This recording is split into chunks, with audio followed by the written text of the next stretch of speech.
What's up everybody, I'm the TheNerfModdingNerd, and this is the top 5 worst blasters of 2020.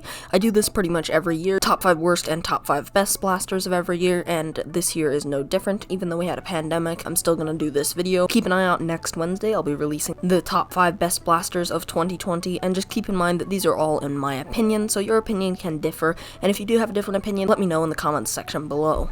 So the number 5 worst blaster in my opinion is the Nerf icon Spectra. The Spectra was a crappy blaster when it came out originally due to its crappy folding stock and the fact that it performed really horribly. When they re-released it in the icon series, it's just as bad. It performs a tad bit better and it has a different paint scheme, but the folding stock is just as bad and the ergonomics are horrible just as they were in the original one, which is why this is ending up in number 5, and it's not ending up higher because the next 4 blasters are even worse. Our number 4 worst blaster of 2020 is not just impractical and terrible, but it's also insanely overpriced for what it is. So this right here is the Fortnite AR Ripley. Pretty much all of the Fortnite blasters are terrible, but in my opinion this is one of the worst ones.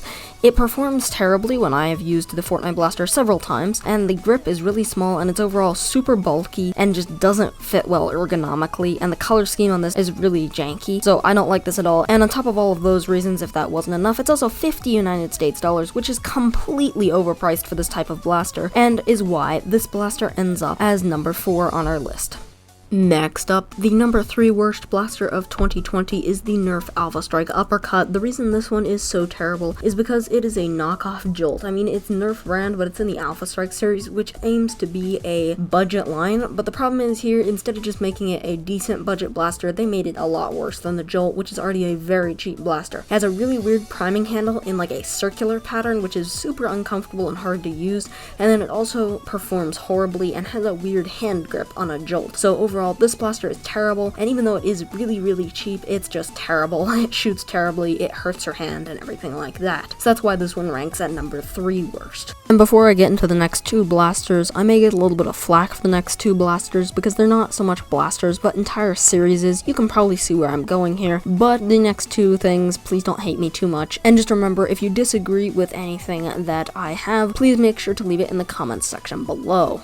So, as you probably expected, the number 2 worst blaster, or should I say series, of 2020 is the entirety of the Elite 2.0 series. These were all released this year, all the ones that you're seeing on screen right now, including the Commander RD6, the Echo CS10, the Phoenix CS6, the Shockwave RD15, the Trio TD3, the Turbine CS18, the Volt SD1, and the Warden DB8. There's a couple reasons that I don't like these. First off, their aesthetics are horrible. I hate this teal design, and I really wish they had just stuck with an Elite series theme instead of an Elite 2.0 teal design. Secondly, the ergonomics are terrible on almost all of these, especially the flywheel blasters, because the magazine release is inside of the trigger guard instead of outside where it should be on like a Strife or something like that.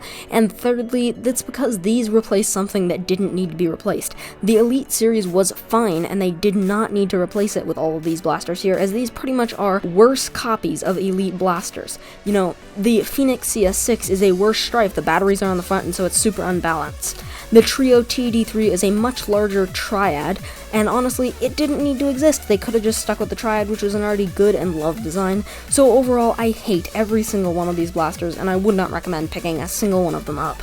And you guys are probably all waiting for the number 1 pick, but before I get into that, if you've been watching my channel for a while, you probably already know what I'm going to pick. So if you guys do think you know what I'm going to pick, leave it in the comment below, and if you do get it right, I will heart the comment, and the first person to get it right, if somebody comments down below, I will pin that comment as well. So make sure you comment down below if you think you know what I'm going to pick for number 1, and please do not cheat. So the number 1 worst thing in 2020 is, guess what? The entirety of the Ultra series. Yep, all of these blasters are so bad that every single one of them makes it onto this list, namely the 3. So every single one of these blasters has the new crappy Ultra Dart design, which flies horribly, has horrible durability, and overall is just a horrible design. I mean, I know that's what I say, but it's really true if you test these. And then the blasters are not ergonomic at all. They hurt your hands if you use them, and yeah, they just suck. Their performance is terrible, they look terrible, They feel terrible, there's nothing really much else to say.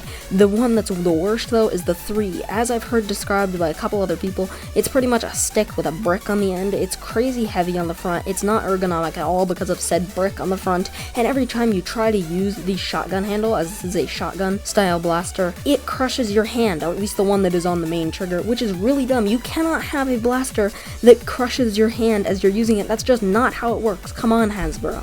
ranting aside, I hope you guys did enjoy this video. If you did enjoy the video, make sure to leave a like and subscribe, and keep an eye out next week at 9 AM Central for the top 5 best blasters of 2020 in my opinion. I'm the NerfModdingNerd, and I'll see you next time.